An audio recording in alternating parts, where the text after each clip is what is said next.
Hello everyone, this is Don again, and I am going to see if I can't present some evidence that really pulls into question the entire shootout scene in San Bernardino a few weeks ago now. This article came out from the Washington Post before the final shootout, 4 mysterious hours in San Bernardino. Now I really want to lay out my case here, and so it's going to take a little time and attention to gather all these facts in your mind and put things in the right frame. There's been some media, misreporting, fog of war kind of things happen, and trying to get all the facts straight right as it was playing out is can be difficult. But then there's other things that really truly look suspicious. And let's just start out with this article. Okay, again published December 14th. San Bernardino, California. Son No, 75, served as a major in the South Vietnamese Army during the Vietnam War and ended up working lawn maintenance here in the Inland Empire. With a modest home behind a metal fence that lines a quiet stretch of San Bernardino Avenue. On Monday, No stood in front of his home and counted the bullet holes and marks from the big gun battle December 2nd. You can see some right here on his gate. And here too, and here, and one there, he said. He came up with 16 total. Just a few steps from his driveway, Saeed Rizwan Farood and Tashfeen Malik, the husband and wife terrorists who killed 14 people earlier that day, met their end in a torrent of police gunfire. The police were lined up behind a wall in the yard of one of No's neighbors and fired at Farouk and Malik's rented black Ford Expedition. Farouk bolted from the car and died across the street, while Malik kept firing from the back seat until the police fusillade killed her. The final shootout involved 23 officers who fired 380 bullets. Mark that, 23 officers. Okay, while Farouk and Malik fired 76, officials have said.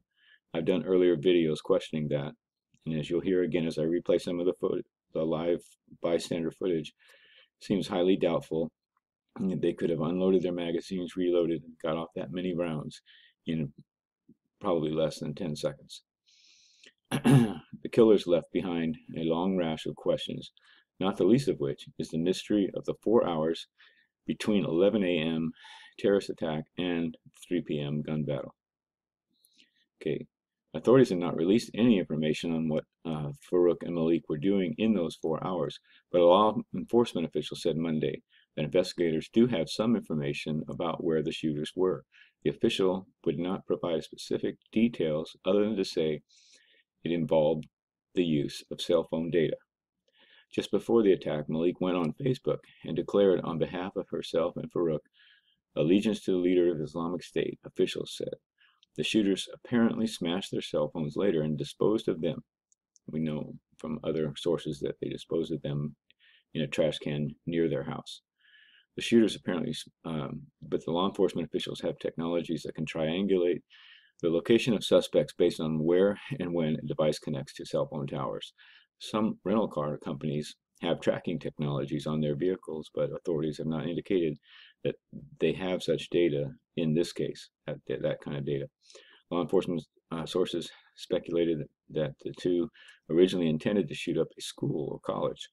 Officials have been quoted in multiple media reports saying that Farouk's digital trail included images of schools, but cautioned that this might have been simply part of his job. Let's just go on here a little bit. The police were tipped soon after the mass shooting at the Inland Regional Center that Farouk had been at the training session there that morning and left 20 minutes and came back before he came back as a mass killer with his wife into the room and started firing. Okay, multiple reports said that they actually started firing outside. Others, I'll read some, say that they heard the shots outside first. Police then staked out Farouk's rental apartment in Redlands, which is about 7 miles by car from the Inland Regional Center. Los Angeles Times and reconstruction of the chase and gun battle reported that several hours after the massacre, two plainclothes detectives saw a black SUV do a slow drive-by of the apartment. This is in Redlands. We're going to go through the specific route here in just a second. Okay, they had been searching for the black SUV for hours. Multiple officers, led by one of the Redlands Police Department, pursued the SUV on the Interstate 10 freeway going west back into the city of San Bernardino. Then the SUV, with Farouk driving, exited the freeway at Tippecanoe Street, going north. Tippecanoe is the last exit prior to Waterman Avenue, which is where the IRC is located and which had been blocked off by police. The SUV reached San Bernardino Avenue and turned back east, making a right turn. The movements are enigmatic. Yeah, you say that for me, enigmatic. But it is possible that the terrorists contemplated returning to the scene of their earlier atrocity. Hundreds of first responders had gathered there along with members of the media. The second attack might have been at the same location as the first one, a kind of suicide mission meant to inflict maximum casualties and add to the list of victims many people who wear a uniform. Okay, I don't know. I need to go into much more here. Okay, this is going. It's certainly a possibility that that's the question on all our minds.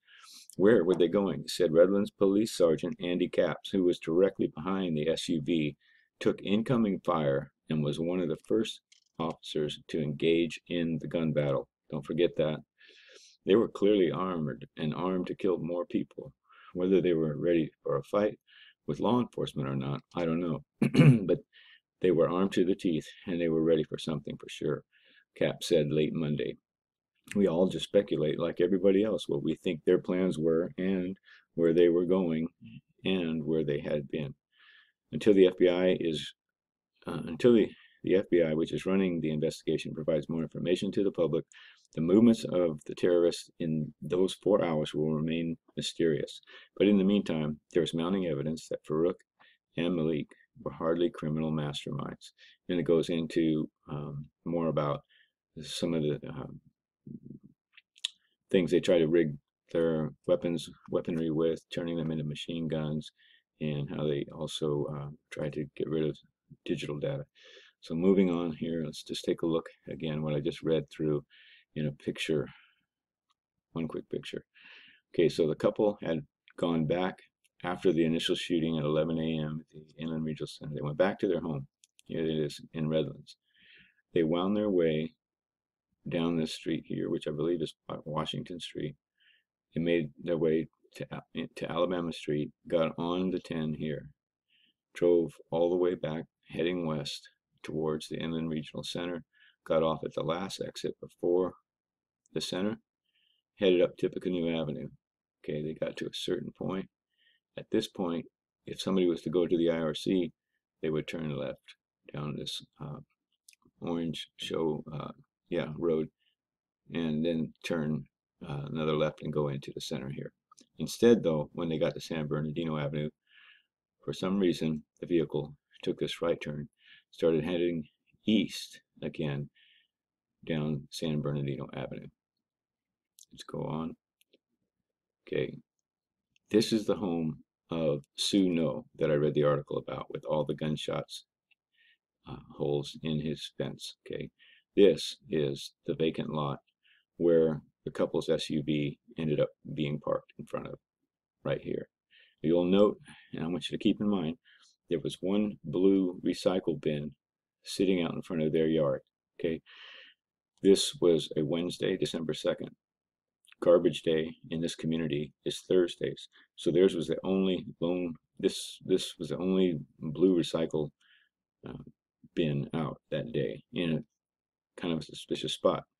I can show you other videos where normally they're placed right by the driveway, they're placed right by the curb, and all of the community knows that, and I'll show you a little bit more about that later.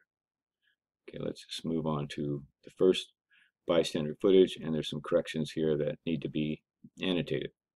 Okay, this is Adam Housley, again, reporting for Fox News, Megyn Kelly's show, and let's just take a listen, and I'm just going to pause this as I go to point out numerous errors in it. He first of all thinks he's positioned, well, I'll let him speak for himself. So they're being very delicate with this, precisely because of the names they believe could be on these suspects. Meantime, where these suspects were shot and where it began was just behind me. I'm going to step away, and we'll go to that video. About 200, 150 yards down from where I'm standing, we were there earlier. There was glass on the street. That's where the first... Okay, you're going to find out in a second when we watch the video. He should be pointing about 100 yards or 150 feet behind where he's pointing now. He's pointing in the wrong direction, and I'm going to point that out why in a second. But if there's glass in the street down here, it has nothing to do with the first shot. The shooting began. The back window was shot out of the SUV. Went about 100 feet further. Okay, so they go through this intersection. This is Richardson Street here. I didn't capture it well, but it's the only intersection with a stoplight between here and where the SUV stopped. Okay, there is no more stoplights. There's one more street. It's a single turn to the north on Shedden, which you'll hear in the police reports. It has no stoplight. There apparently was supposed to be, though, in that area, another major gunfight. Evidence doesn't prove that out, and we'll show that on 2 different clips. And then finally, the final shootout, where the SUV stopped right by the blue recycle bin. That's where the first main shootout happened, where they went back and forth, trading gunfire between authorities and the suspects. Then they went through the stoplight, and that's where it came to an end, where they were shot and killed. The video you're going to see now is from David. David, I interviewed earlier today. He was in the location, basically right where the second shootout happened. Okay, you can see where David is positioned is before the first shootout, not in between the two. 3 locations about 100 yards apart between the 2, or between the 3. He was right there. Here comes the video. Take a look. It's the first time it's been seen anywhere. All this part of San Bernardino, this is what's going on. We still got all this stuff going on. Okay, just to point out real quick, remember Sergeant Adam Capps was supposed to be following the SUV. Now he followed it all the way from Redlands, right? Let's take a look at that real quick again. He's been following this thing for about 15 minutes. They're not breaking the speed limit there. Okay. And I'm sure he's had backup units coming in. They said that they had officers positioned on the interstate once they got the call that they were following a suspicious SUV. This is not a small jaunt here down Washington Street, down Alabama Street. That's a lot of ground that's being covered there initially, up on the freeway. Now, if you're following a vehicle that far, who is a suspected mass shooter, are you going to just tail them like an O.J. Simpson type event, media circus, because you're worried about offending somebody if you have to, run them off the road? I don't think so. I have no clue why they would take all that time to trail a suspected mass shooter SUV and let it continue heading towards the very event of where the shootout was and cause more damage. Why not get it off the road as soon as possible? Why let it go all the way down Tippecanoe Avenue, all the way down East Bernadino Street, unless you are trying to bring it into an area that's already staged for a lot of media coverage, because this is where the media has been positioned all day. I'll try to provide evidence of why I think that. Okay, so like I pointed out, this doesn't appear to be Sergeant Adam Capps' Redland police vehicle, because Redland police use black and whites. Okay, so I'm not sure what happened to make him maybe pull over, but if he was following all along, I don't follow the narrative right there. Okay, I don't see any all white police cars. They're all pretty much the same, black and white. Moving on with the tape again. 40 miles an hour. There's been a lot of concerns about the flashing lights. I think I may have figured that out. Okay, a lot of modern day vehicles, if you just kick them, you set off the alarm system. So a busted out window would set off the vehicle's alarm system, which isn't really flashers, it's the lights, the headlights, tail lights, things like that. So that would be almost an immediate alarm system going off. Again, this footage, I don't know how clearly it's going to play for you on my video. I would suggest going to the link for sure, but I'm going to play it several times. You're going to hear it in a sequence that doesn't add up.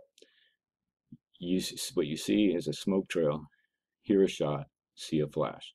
Should be the exact reverse. See the shot, see the flash, hear the sound, see the smoke trail. If you see any smoke at all, in fact. Normally, you wouldn't see any smoke coming out the window that quickly, as apparently happened here. That smoke would disperse inside the vehicle, wouldn't be so prominent like that. But you know, maybe I'm wrong. I'm just pointing out evidence that we have available because we don't have dash cam footage. And I did a video last week, or a couple weeks ago, basically, showing how Seattle PD was able to put together a 4-unit dash cam series in a day and a half of a carjacking incident that was 4 days after this event. And they had no trouble putting that together in a day and a half. Why aren't we seeing dash cam footage this event? So let's look at this a couple of times. They're after somebody. Okay, replay that again. San Bernadino. This is what's going on. We still got all this stuff going on. Oh, they're after somebody. Unit 3, he was. Let's see it again. San Bernadino. This is what's going on. We still got all this stuff going on. Oh, they're after somebody. Smoke. And then you'll see the flash. Somebody. Oh, Play that one more time. Been seen anywhere. It's been seen anywhere. San Bernadino. This is what's going on. We still got all this stuff going on. Oh, they're after somebody. Oh, Look at it. The flashes go on right after that. something's going on. All the windows of the vehicle are still intact here from what we can see. But something set off those flashers, something set off that alarm, something caused the back window to be smashed out. And you didn't hear the audio of it, but Adam Housley says he saw glass in the street, but not in the position that he located. Where that shot was back west of where he was, and he was pointing east 150 yards. Doesn't add up. What if something was on the back window that was remotely controlled to blow out that window? Then you would see a smoke trail before anything else. And as far as the muzzle flash, you know, I really don't know for sure on that. I don't know if that was edited in, and I've shown in other videos how you can easily edit in smoke trails, muzzle flashes into any footage. It takes some time, though. This was done in just a few hours, 3 hours after the event. Okay, positioning wise here, you can see in the section I played of the reporter Adam Housley, this building is still in the background. Note these 2 towers. This is a paint company just west of Richardson Street. They're after that guy. They're after that guy. Gunshots. Okay, he's going off on gunshots. So that was the first gunshots that he heard. He watched them come in, and he recorded the first shot apparently there, and now he's really going off about gunshots.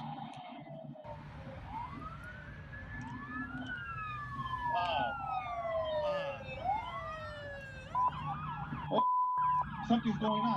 Where's it go? It's been seen anywhere. Okay, It's been seen It's anywhere. been seen anywhere. It's been seen anywhere. All this part of San Bernardino. This is what's going on. We still got all this stuff going on. Oh, they're after somebody. Oh, something's going on. Where's it go? They're after that guy. They're after that guy. Gunshots.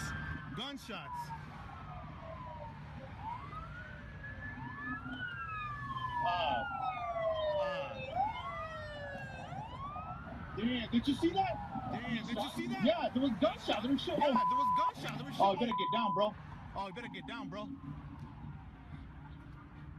Let's get out of here. Oh my God. Oh, they're killing that guy. Get him. Close the gate.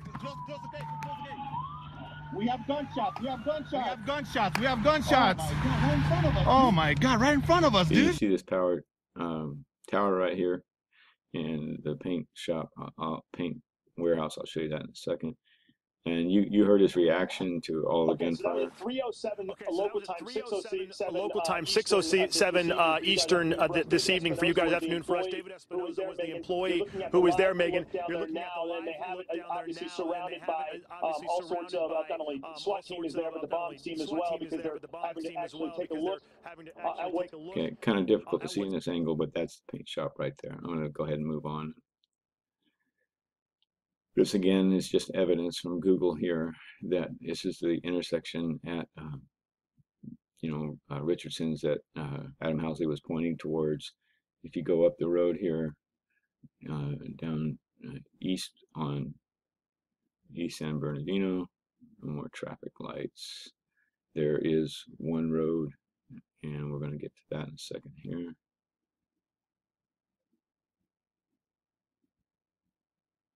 Make sure I haven't gone too far.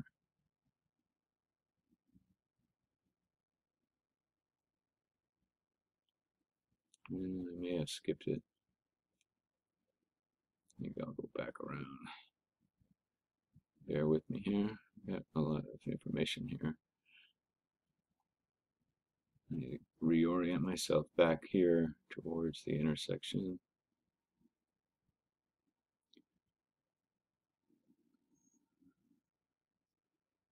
And I went way past it again. There's a power.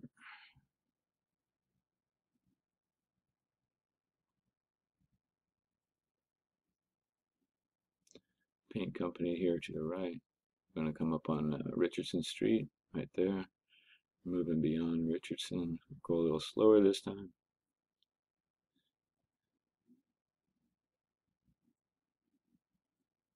That was shedding right there. Just past it. Rather than turn around, I'm going to say this is right here is where they were eventually stopped. There was the blue bin right here. And this is Mr. No's house right here. Okay. Orient to him. We saw the bullet holes. Let's move over just a little bit here. Go down to site where the SUV. Now, this is the angle most of the cameras had on the site. Of course, aerial and a lot of the pictures here.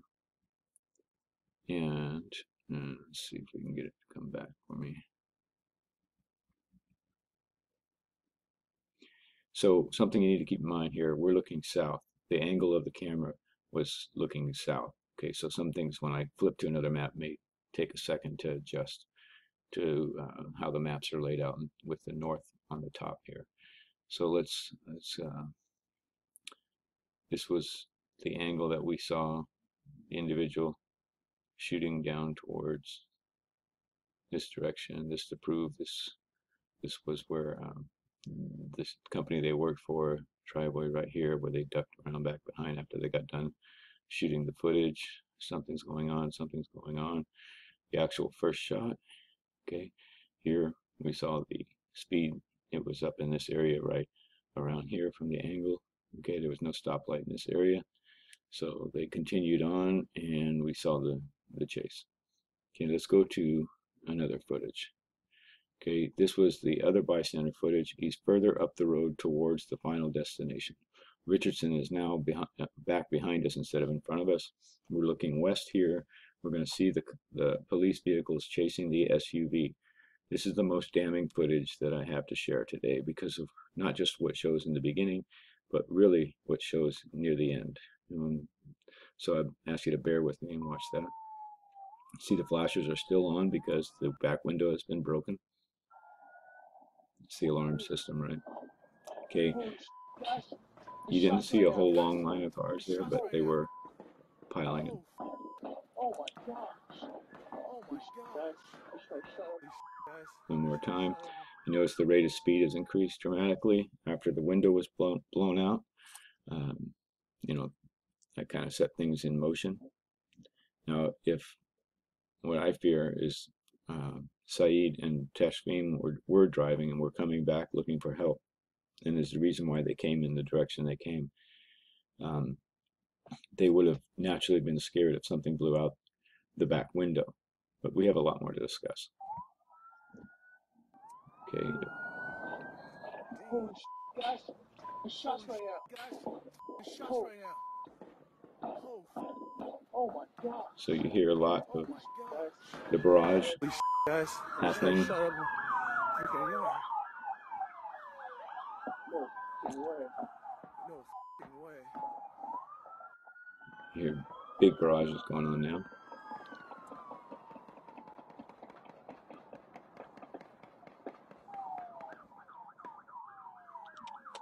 Okay, I matched the footage here, the house across the street. There's a little bit of a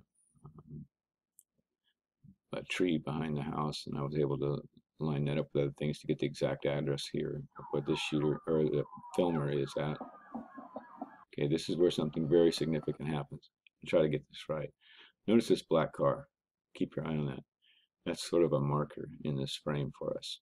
Notice that we have one unit that's stopped, and you can't really see exactly what might be happening with the officers inside, but you can see definitely the doors are open. Let's let it roll. Keep your eye on what happens with the police vehicle. Also, notice the black car that's in the middle of the street pointed back towards the camera. Right behind that is the black SUV. Here's the white fence for the lot, okay? You don't see any other police vehicles in this shot right here, except for possibly something here, a black SUV perhaps, but this is the SUV where, you know, the couple were. Okay, did you just notice the doors here are closing? The officers remain inside, both officers. Okay, no other police vehicles. Really, I think there was one off to the right, slightly. This officer begins to come around. Okay, the entire time he's zoomed in on that, you hear nothing but a barrage of gunfire. But who's shooting? Who's made it onto the scene from that angle to show us who's actually shooting all that barrage? And it continues as all the other officers pile up there around the scene. So let's take one more long look at this. They're speeding up. Holy shit, guys. There's shots right now. There's a whole lot of shooting going on. Oh my gosh. Oh my god. Okay, shut up.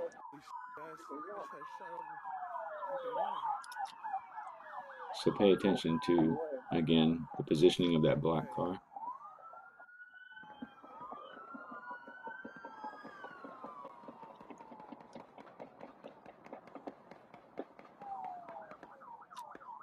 All those shots have been fired off while the police vehicles appear to be just arriving and getting in position to where the SUV is parked.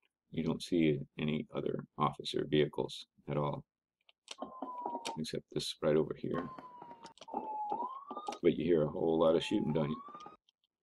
Or what may sound like shooting. Okay, here's the SUV one more time. One officer coming around the other SUV. Okay, moving on. This is the home where that film was shot. You can see the white fence there. The gate, of course, was open. Across the street here is the house with the tree behind it. Okay, so this is roughly 1695 East Bernadino. Okay, and this is the angle he was shooting down the street. You can see the black car that was parked pointing back this way as all the other officers responded. The SUV ends up right in this area. Okay, here's that same black sedan with an officer perched behind it. All the other officers appear to be shielded behind this one SUV that are on scene. Okay, there were supposed to be 23 officers. Don't know if these are the ones, but possibly. Okay, so let's retrace some of the steps here, and I want to point out some things on the map. Here's the paint company. The first camera was shot right here, was pointing back this direction, and it's where they appear to show the couple shooting out the back window, where the muzzle flash and the smoke don't line up. Neither does the sound of the audio. But apparently they were supposed to travel this way through the intersection here. The one light. The second individual, I believe this is it, 1694. He was shooting his camera back in this direction. Okay, he caught them still coming, and the whole time we see his camera, when we see the cars, there's no more smoke trails, there's no more muzzle flash, there's no more shooting going on here. And then suddenly, very suddenly in his clip, we see the end of the scene, which is right here. This is the residence where I showed you earlier. They were parked. The end of the line for the SUV was right here. So he was shooting from this angle, from here through here, and that black sedan was right in the middle, with all the officers seemingly behind it, and nothing out here where the SUV was at. No officers, nothing could be seen westbound. So let's go on a little bit further. The westbound. Let's first of all take one more look at the raw footage. Okay, I got my notes here.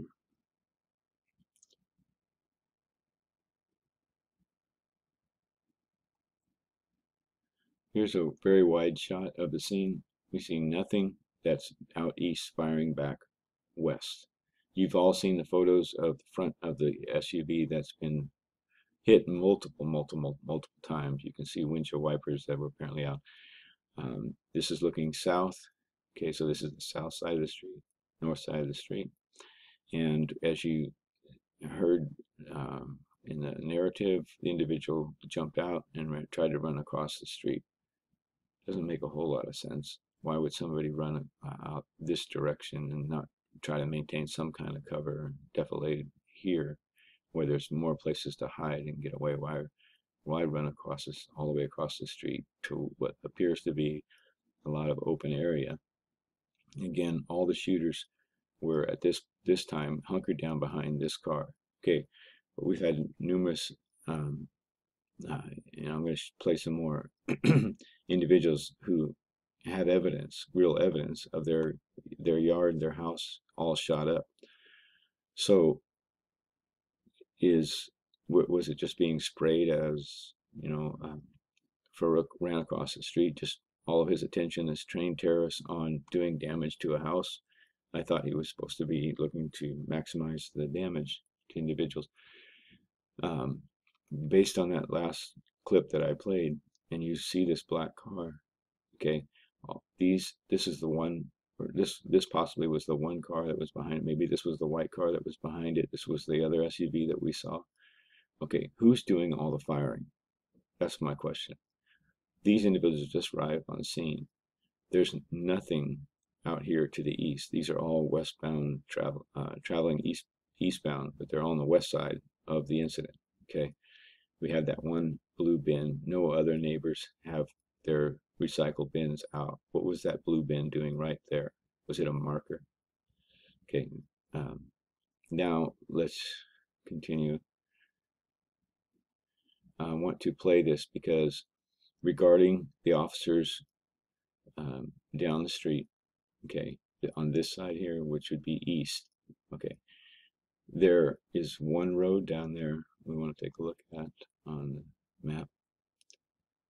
And go up the right one here somewhere. What did I do with it? Okay, here we go. Okay, Richardson here is to the west, and to the east is Mountain View. Mountain View is the main intersection before arriving here to 1831 East San Bernardino. Okay, remember that, Mountain View. Should take a listen to the raw footage here I've got lined up about some the audio from the police scanner that was very well timed, and I'm very thankful to Big Blue Marble here for putting this out. The timing seems to be exact with the live footage from TV and police scanner radio happening at the same time. Listen to what they say about the intersection at Waterman.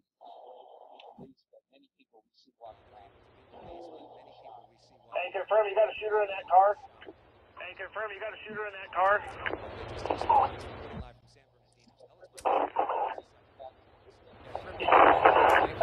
From San Bernardino Mountain, do not go westbound.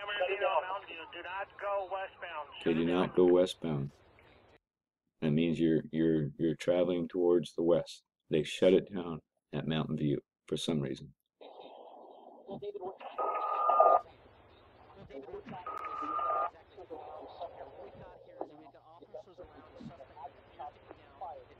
Hold that intersection, guys. Hold that intersection, guys. For what? Okay, what are we seeing in the footage here live right now? A distracting event. Another individual collided his car. He was racing. He collided with a truck that was carrying water towards the inland center. From the earlier shooting that day, the water was being delivered to emergency responders, etc. And we had an event that was happening here that the helicopter aerial footage was focused on. There was also several different announcements made during this time about Gould Street, an occurrence that was happening on Gould Street. Let me find my map again. Gould is, here's East San Bernardino, is quite a ways south. Okay, right at the same time that we're having this shootouts really start to unfold here, we have the helicopter searching down here around Gould Street being sent down there. Okay, let's reorient. And you'll have to listen to the police scanner. I have my notes, but it's real early in the morning and I'm really tired right now, but just take my word for it there. Okay, so now what I'd like to do is pause for a second here. So I'm just going to go ahead and let it play, and I'm going to comment as it goes.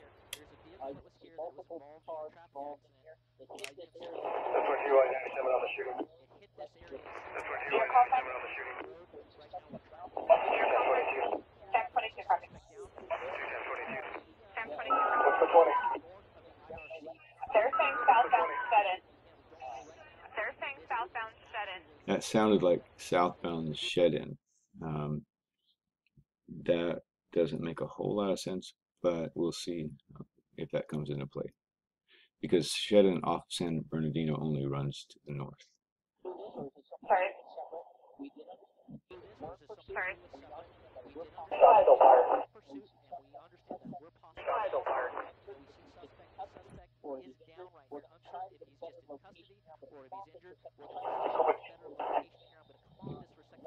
You see the helicopter is moving off from this scene, and they're going to follow the attention getter over at Gould while we have the real event unfolding on San Bernardino.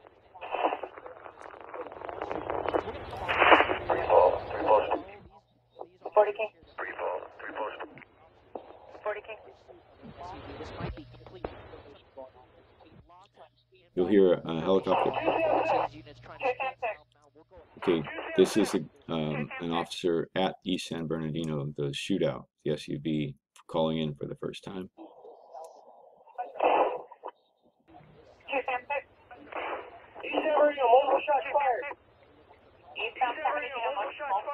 Multiple shots fired.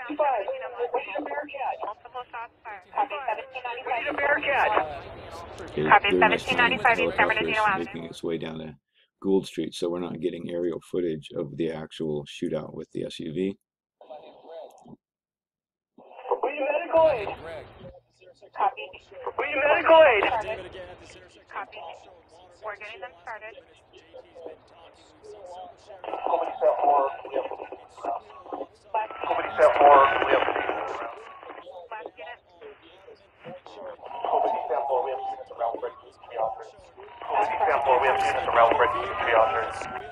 So it takes quite a while for them to reorient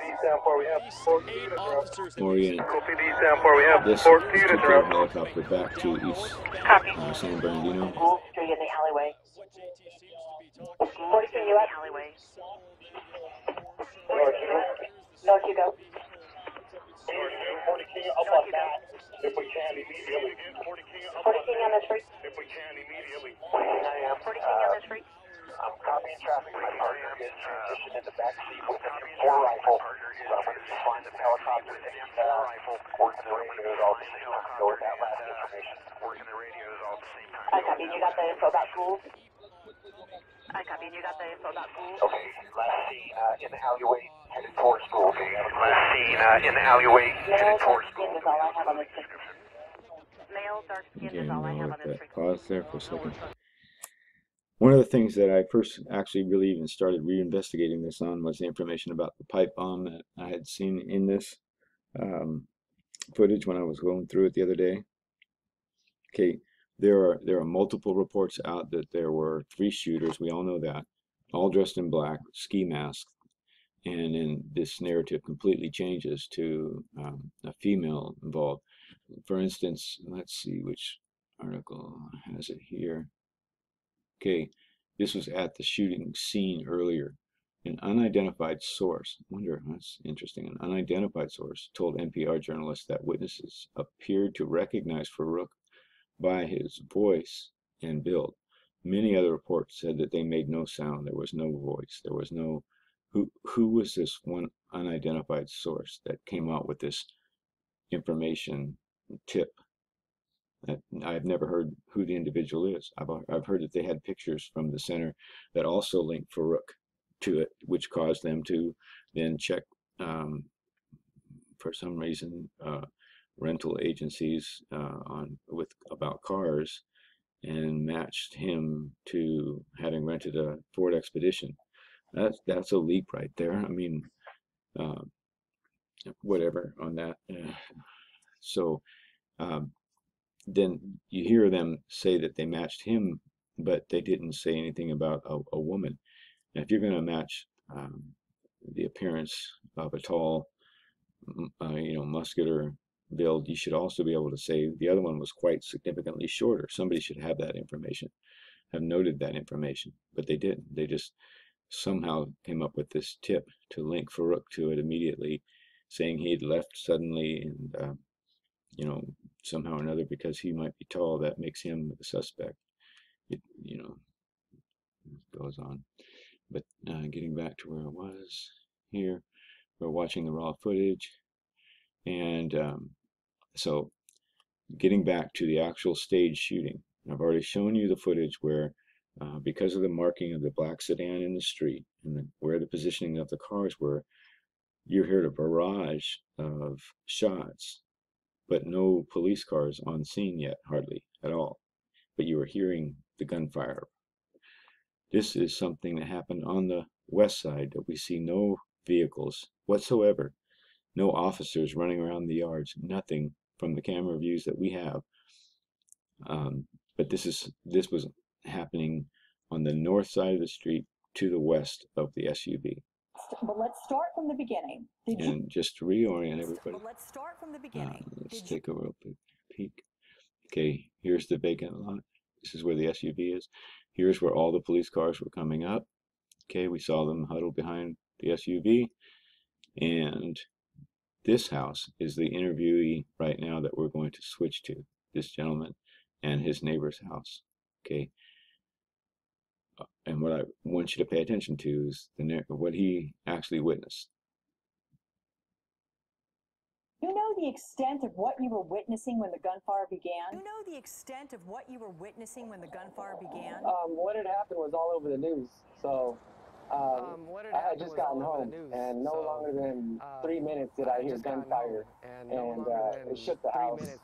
It's just, you felt the shots go through your body, and you felt the shots go through your body. Yeah, it was absolutely terrifying. So you knew what had happened from the news. You get home 3 minutes before all that chaos and pandemonium starts right outside of your door. What exactly did you see and hear, David? What exactly did you see and I hear, just David? heard the gunfire, but not only did we hear the gunfire, we felt the gunfire echoing through our bodies. Like the sound was, the bass of it you felt. And we just right away ran for cover and just ran for safety. I called 911. It was, unexplainable. Well, I know that some of these bullets hit you and your landlord's car, also your house. And those cars, you say, actually helped save some lives. Can you show us a little bit with the help of our cameraman there what happened? Show us a little bit with the help of our cameraman there what happened. Sure. The first bullet I saw was from the house, and it hit right here. The first bullet and it's going that direction. Hit right here. Okay. And it's First going bullet that direction. comes from the house, goes through his windshield at an angle and out the other side, blowing it out on that side. Let's take one more look at the street. Okay.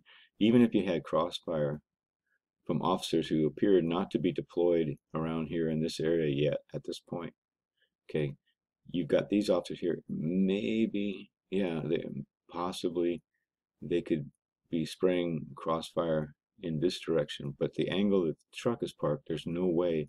And he said himself, it came from the house.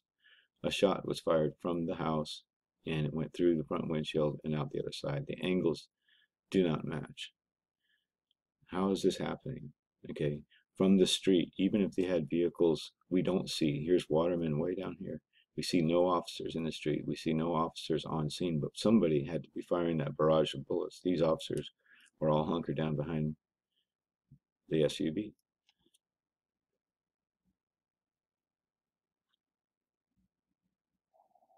And then another one we saw was here. Okay, that's and then another one we looking saw to was be here. the same angle as the top one.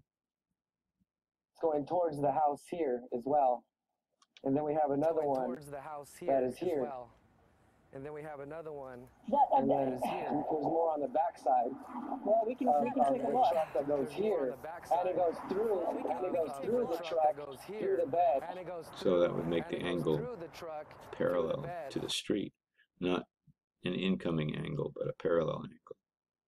Of the other side. And then it carries on to the next house, which is at an angle that is directly to the front door of the house. And then this one as well. And then this one and there's more. We have the whole back and there's more. Of this one here. We have the whole back and then two more up top. Of this one here. It's and then kind of hard. One on the door as well. It and I would say it's probably about a half inch big. I'm sorry? No, it seems hard to even believe that it came this close to you. And where were you, David, at this point? Had you already gotten inside the house? And where were you, David, at this point? Had you already gotten yes, I was inside the house. I had heard the gunshots and we just Yes, I was inside the house. I had heard the gunshots and we just ran for cover. And told them I live on San Bernardino Avenue and there's gunshots being fired right now. And they just said, stay down. So that's what I did. Stay down. I'll bet you did. During these last few days, David. Okay, as he said earlier, it felt as if the echo of it, you could feel in your body like a bass. You hear in loud music, the bass vibrating. That's what he was sensing, that the gunshots were so close and so loud, they were right outside his door. But again, as we've seen from the map, okay, let's take a look. We had the scene here where the SUV was parked. We had all the officers this way. Yeah, if they're firing here, there's going to be crossfire, but you're not going to get that bass sound, not if they're this far away. You'll hear things getting hit, but that's not the same as hearing that bass when they fire. So, you know, somebody had to be firing in this direction, several shots.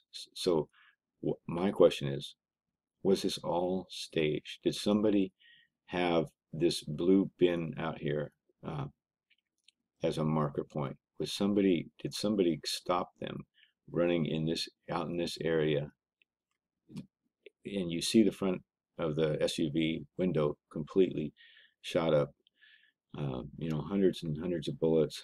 Apparently, we've still had all the questions about how the two could unload their magazines in that amount of time and fire off 76 rounds. We haven't noticed it as they were driving by these bystanders. They weren't firing, and yet somehow it's reported that they did. So, you know, if this whole area was circumferenced with agents, okay, and they were there and they said, block off Waterman, don't let anybody come from westbound, don't let them head down from Waterman. So they had the whole thing staged, or, you know, blocked off. No evidence of any officers in this area, but if there were black ops in this area, who were running around the houses, and people were firing, and things were happening all at once. You know, if the vehicle is parked here and Saeed starts running across the street, that's maybe a couple of seconds. He could have sprayed off some bullets in this direction, but he never made it to an angle to crossfire in this direction. And again, it goes back to that clip that I played, where you see the close-up footage of that black sedan. You see one patrol car here, possibly another here, another SUV over here. These were ones that were first coming up on and following from Redlands, the SUV. But while they're coming in here, they're going in and out of their cars, and they didn't know what to do, but they heard the barrage. But it wasn't them firing. Who was it?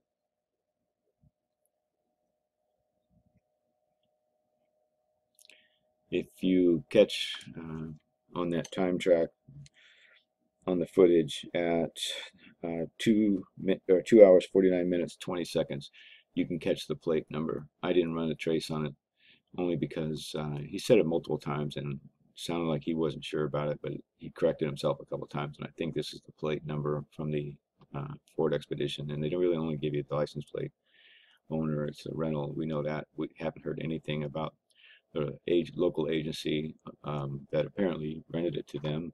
But yes, it's totally possible that a car can be rented in Utah and dropped off in California, and others can rent it, and eventually it ends up back in Utah. It's not unthinkable. Just a couple other items here to point out before I close out. Let's see, moving on. A little bit more about Saeed. Last year, he enrolled in an online graduate program in environmental engineering at Cal State Fullerton and attended for 1 semester. Okay, does that sound like somebody who's planning to stage a terrorist attacks in a 6-month-old baby, continuing his education for his career?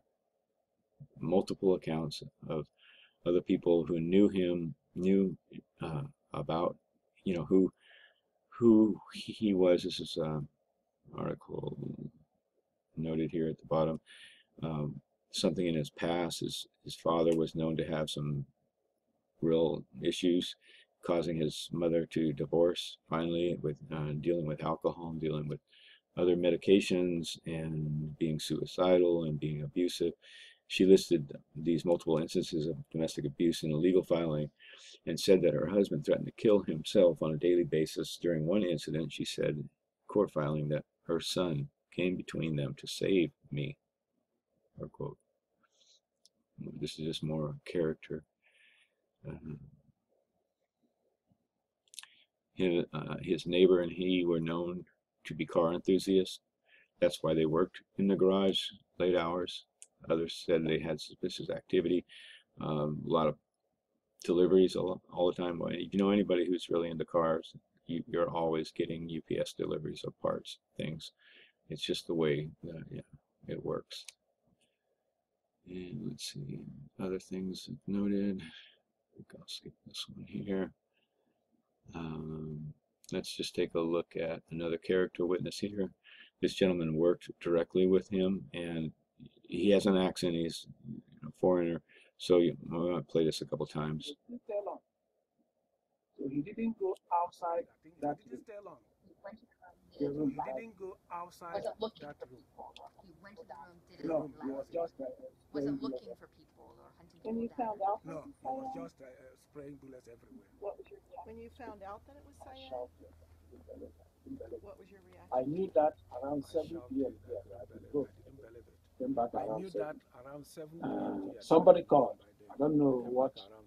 They called, they told me it was Somebody called. Saeed. No, it's not him. I told them about it. It's quiet, it's not, it doesn't make any trouble. I'm right now, I'm home. It's quiet, That's it's not, what I doesn't You make said any your trouble. car is still. And right now, I'm home. One more time. I think they didn't stay long. So he didn't go outside that He room. didn't stay long.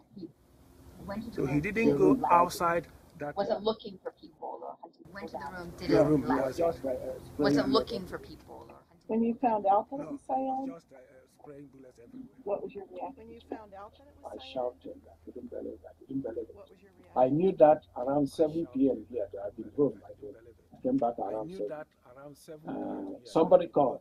I don't know what they called. They told me it was Saeed. I said, no, it's not him. I told them about it. It's quiet. It's not. It doesn't make any trouble. No, it's not him. I told them about it. Okay. It's quiet. It's not. It doesn't make any trouble. Oh yes. Remember one thing more before I go here. Here we have the first reporting of on the ground the pipe bomb, which is really what led me into all of this a couple of days ago. Okay, it was reported on several different sites that there was something thrown out the window. We're going to check the addresses on all of that here. Just a second. Against that fender of that vehicle. They want to make sure that that suspect is quite possible and he cannot move that vehicle or drive that vehicle off. You can see those cherubs a little bit more clearly now. Good. From the booth.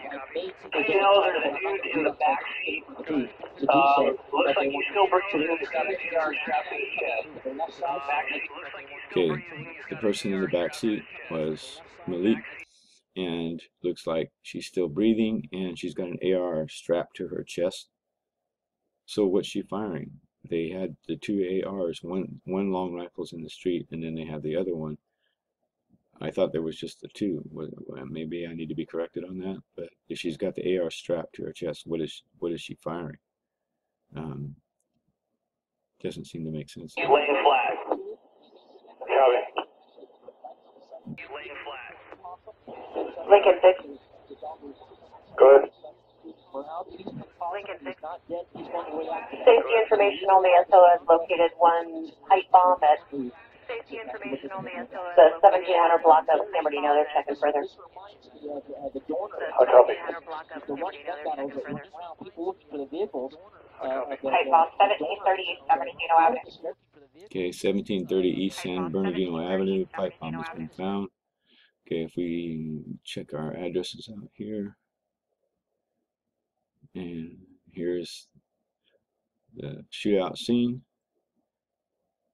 And this here is 1756, 1730 East San Bernardino. So apparently as they were driving in this direction with the windows closed, as we saw from this vantage point right here, which is where the last, the second bystander footage was shot, somehow between here and here, the window got rolled down and a pipe bomb was thrown across the street and landed over here. This is probably less than 100 feet, and for the window to go down and for that to be thrown out. Later, of course, on the scene, you take a look at the, let's see, where's the footage of the SUV. Okay, windows blown out here. Windows blown out here. You see all the shots that were hit from the front here. This window was never blown out. It's still up. And that's confirmed by multiple sources. This is the other side of the vehicle. You'll see here. This window is still up. This one's blown out. This one's been blown out. Here's a close-up shot of that. You see the remnants of the window here. This is all blown out. This is still up. So how did the pipe bomb get thrown out in less than 100 feet? It would have had to have been Saeed between here and I believe it was here. Not 7, no. Oh, my bad. Okay, this is 1730, and this is, so 2 houses. The window has to come down, he has to grab the pipe bomb, throw it out the window, and then roll the window back up before coming to this point here for it to somehow all play out that the window is up and then gets shot out. As we see in this close-up. It's hard to see a little bit from that angle, but it looks like it could be a reflection, but it's not. It's definitely shot out, confirmed by multiple sources. So how did the pipe bomb exit the vehicle and go all the way across the street into that yard? When you're under the duress of being chased by the police, you got shots being fired. You know, another question. And is it possible that they would allow all of those officers to come into the point where they were at? Okay, if you look at the wide shot here.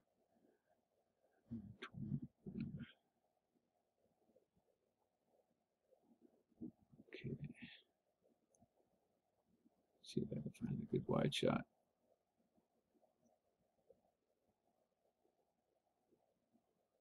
Okay, all of these officers here. The 1700 block is they're in the 1800 block here. They've let all these officers come past pipe bomb, and they've been staged.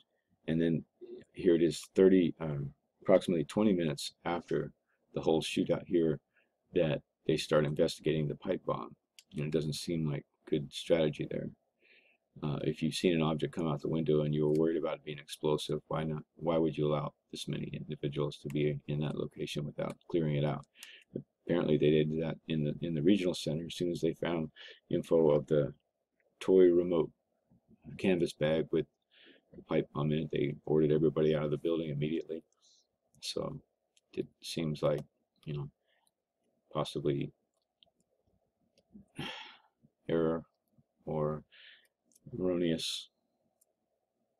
Would they stage things? Will they stage things? We'll see. But take a look at this I found today. Okay, this is an individual attempting to do an interview with an eyewitness.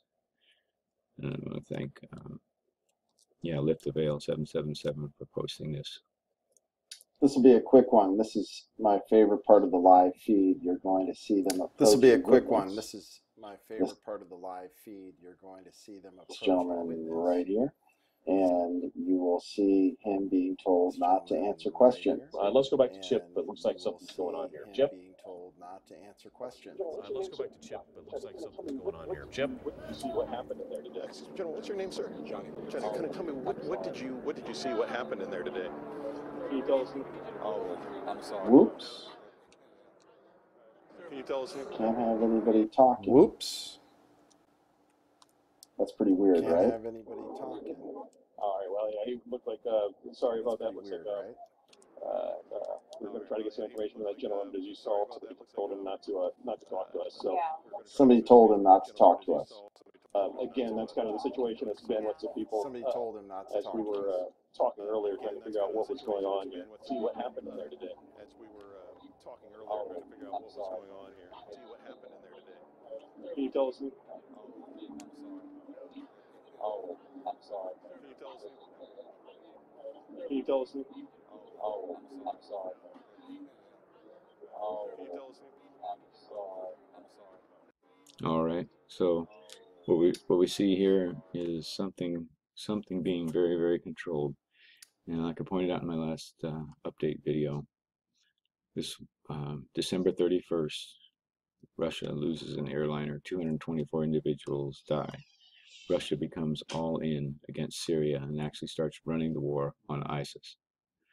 2 weeks later, Paris, France, horrific terror tragedy. France becomes all in along with the rest of NATO, especially reports of UK and Germany and a lot of the other European states. They started ramping up their support for attacking ISIS, destroying ISIS. 2 weeks later, we have San Bernardino attack, December 2nd. The polls changed, and everybody is now in favor of sending troops back into the Mideast to Syria to fight ISIS. We have these three major powers, Russia, NATO, United States.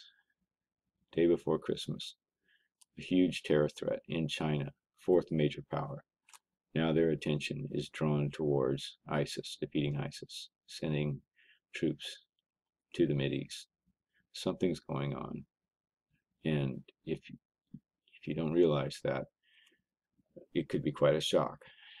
I think 2015 is really something I felt all year. is the calm before the storm. I think 2016 things are going to start truly ramping up in major ways, and we really need to have our house in order, our spiritual house in order, and keep our eyes and ears open, because when the storm hits, you needed to be aware of the clouds that were gathering so that you don't go into shock when it hits you. You can prepare. You can do things to prepare yourself for what's happening. Okay, this is Don. Thanks for staying with me all this time. I know this is super long. There's just a lot of information there, and we'll keep tracking it.